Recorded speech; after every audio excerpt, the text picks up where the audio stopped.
Jamaah rahimakumullah, wa fi muqaddimatihim hadratul fadilah yang sama-sama kita hormati Ketua DKM Masjid Baitul Muttaqin Bapak Haji Tatang, Bapak Haji Imam, dan segenap para pengurus daripada Masjid Jami Baitul Muttaqin, serta yang sama-sama kita hormati akhina fillah, guru-guru kita semua, Al-Mukarram, Al-Ustaz Sayyid Al-Haqqi, Al-Ustaz Ridwan, Al-Ustaz Agus Maulana, dan juga pimpinan Majelis Ta'lim Qurbil Mustafa Bapak Haji Haryanto, dan kita semua bapak-bapak ibu-ibu yang hadir pada siang pagi menjelang siang ini. Mudah-mudahan hari ini kita semua diberkahi oleh Allah Subhanahu wa Ta'ala.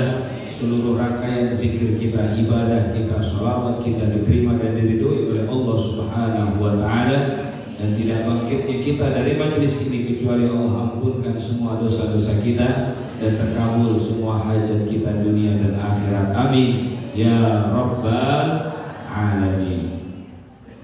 Hadirin wal hadirat rahimakumullah, tidak terasa malam nanti, mudah-mudahan umur kita dipanjangkan oleh Allah, kita semua akan memasuki bulan apa Bu? Bulan Rajab. Rajab apa Rajab? Rajab. Kalau bahasa Arabnya Rajab, kalau bahasa Indonesianya Rajab. Sofar apa safar? Sofar. Kalau safar nanti perjalanan artinya, tapi yang benar adalah sofar. Kadang istilah walaupun sederhana, namun dalam bahasa suka salah dalam arti. Malam nanti kita akan memasuki daripada bulan Rajab, bulan dimana salah satu daripada 4 bulan yang dimuliakan oleh Allah, yang dikatakan sebagai Ashhurul Hurum. Ashhurul Hurum itu ada 4, ya, 3 yang berurutan, 1 yang terpisah. 3 yang berurutan itu adalah Zulqa'dah, Zulhijjah, dan Muharram. Zulqa'dah, Zulhijjah, dan Muharram.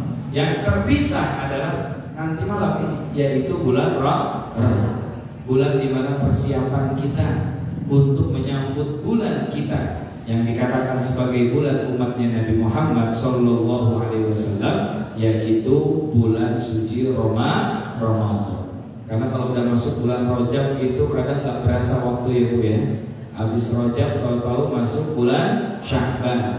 Kalau bahasa kampungnya mah bulan Roah, bulan Roah. Setelah itu baru memasuki daripada bulan Ramadan.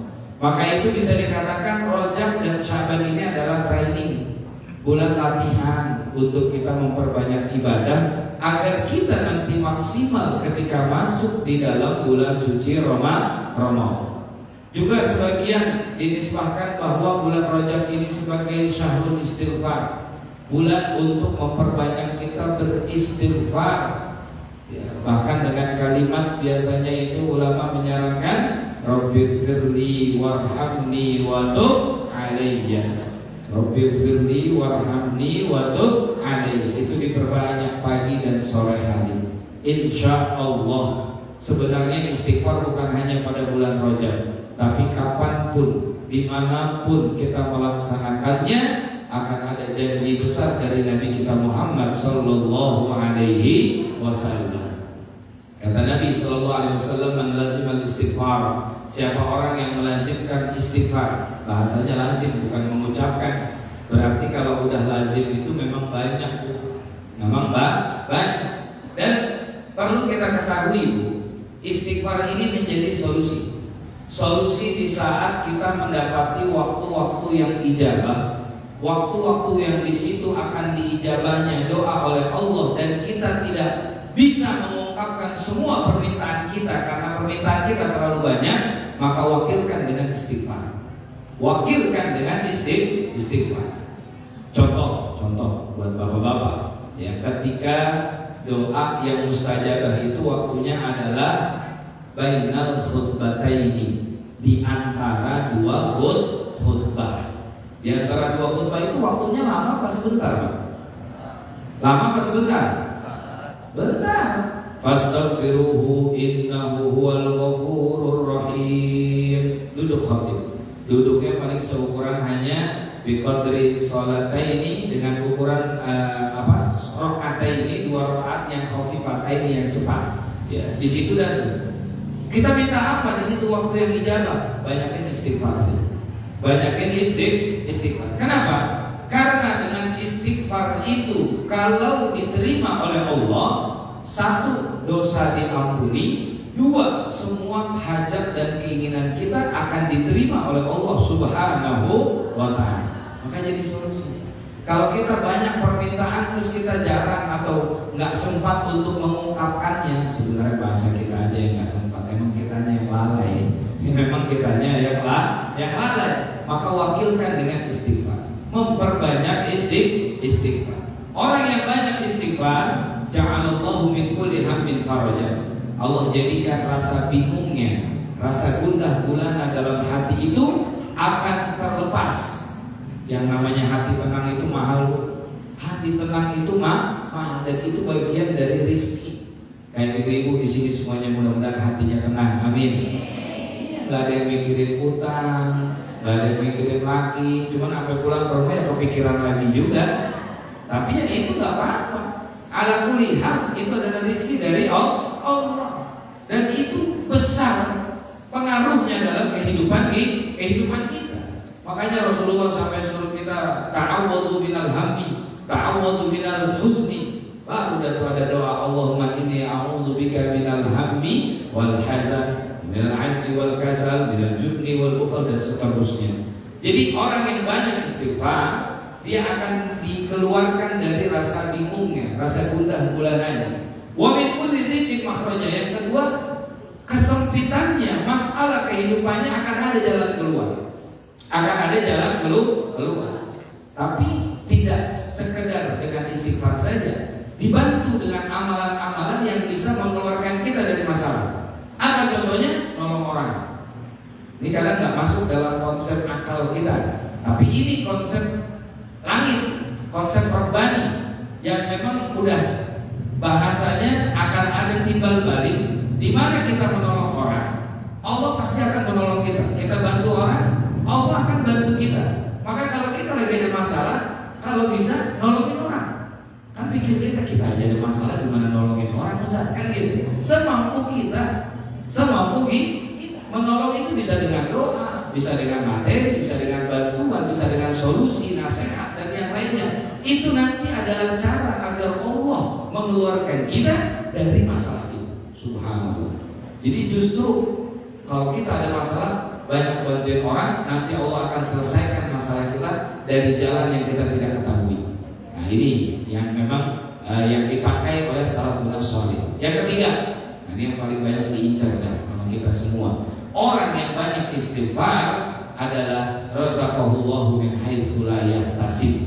Allah akan memberikan rezeki dari jalan yang dia tidak hitung-hitung, dari jalan yang dia tidak duga, dari jalan yang dia tidak tahu dari mana jalan tersebut datang. Rizki. Nah, kalau udah rizki kan kayaknya melontok semuanya di Tuhan.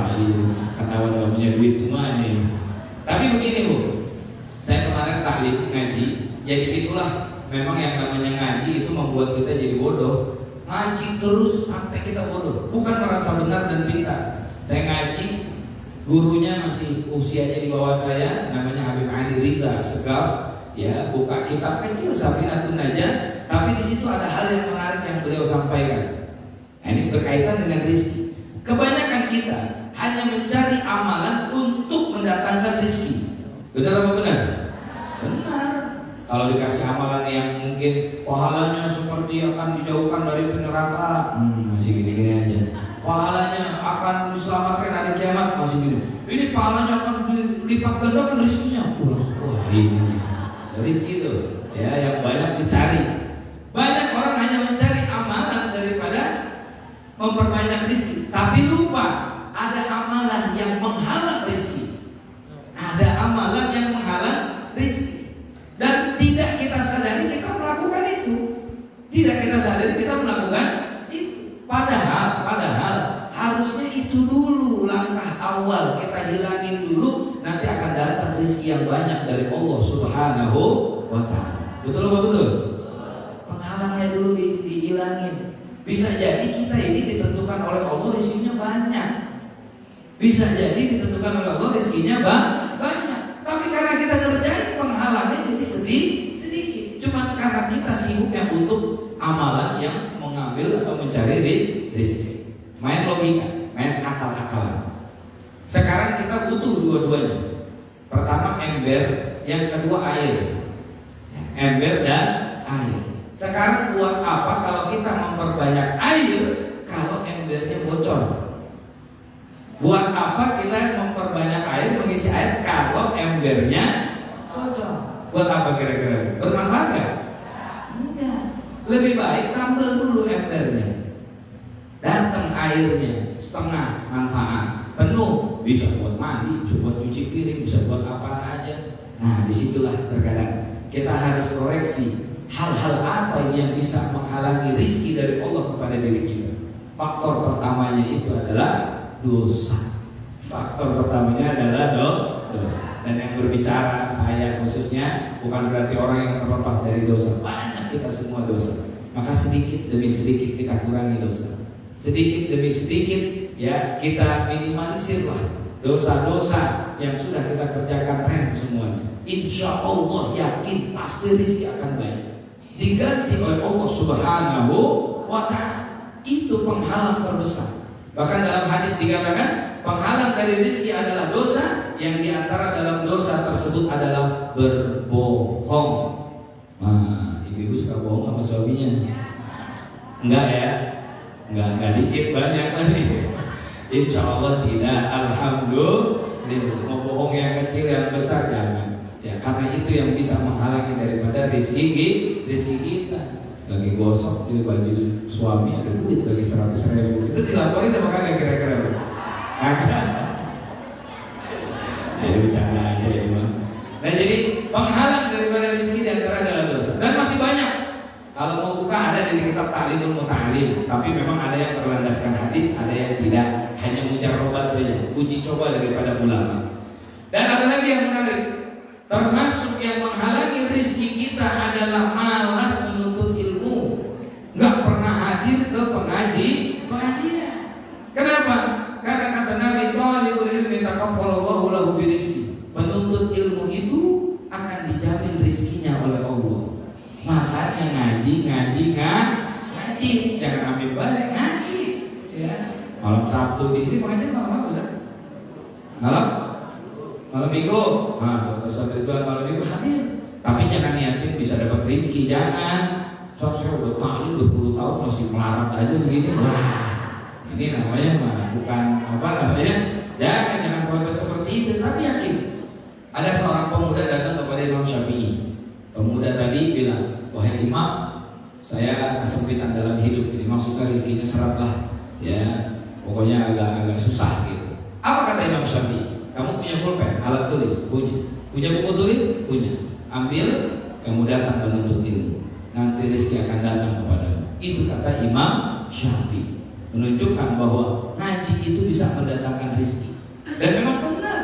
Rezeki di pengajian ada. Air putih, ya kan? Rezeki bukan itu. Nah, rezeki. Ngaji malam Sabtu di Kurdin Mustafa makan kebuli. Alhamdulillah. Itu rezeki banget udah itu. Ya, buryani, kebuli apa ya, soto, wah, masya Allah. Bertemu ikhwan, berdoa di dalamnya, di majelisnya, dapat ilmu. Ilmu itu juga rezeki. Makanya salah satu penafsiran Rabbana atina fid dunya hasanah. Sebagian ulama tafsir katakan ad-dunya hasanah, maksudnya hasanah fid dunya, di antaranya adalah al-ilm. Ilmu itu adalah kebaikan waktu di dunia. Ilmu itu adalah kebaikan di dunia. Dan ilmu adalah makanan rohani. Zikir pun juga sama. Karena kita hanya sering memberi makan daripada jasmani saja, lupa memberi makan daripada rohani kita. Ilmu tadi. Ya. Jadi menuntut ilmu itu juga bagian daripada mengais rezeki dan menghilangkan daripada penghalang rezeki. Yang terakhir, yang ketiga, yang di dalam hadis Nabi SAW adalah doa untuk kedua orang tua. Nah ini jangan dilupain makanya. Insya Allah mudah-mudahan kita semuanya tidak lupa ya. Amin. Baca walaupun Rabbil firli wali walidayya warhamhuma kama rabbayani shaghira. Sebab kata Nabi, jika ada seorang anak yang tidak membaca doa tersebut, fa innahu yaqta'u 'ani rizq, maka dia terputus dari rezeki Allah Subhanahu wa Ta'ala. Intinya kita jangan sibuk mencari amalan memperbanyak rezeki, tapi sibuklah untuk membenahi diri dan hilangkan semua penghalang-penghalang daripada rezeki, agar Allah memberikan rezeki kepada kita halalan katsiran thayyiban mubarakan, yang banyak, yang halal, yang berkah insya Allah. Mudah-mudahan kita masuk di bulan Rajab dalam keadaan diampuni oleh Allah Subhanahu wa Ta'ala.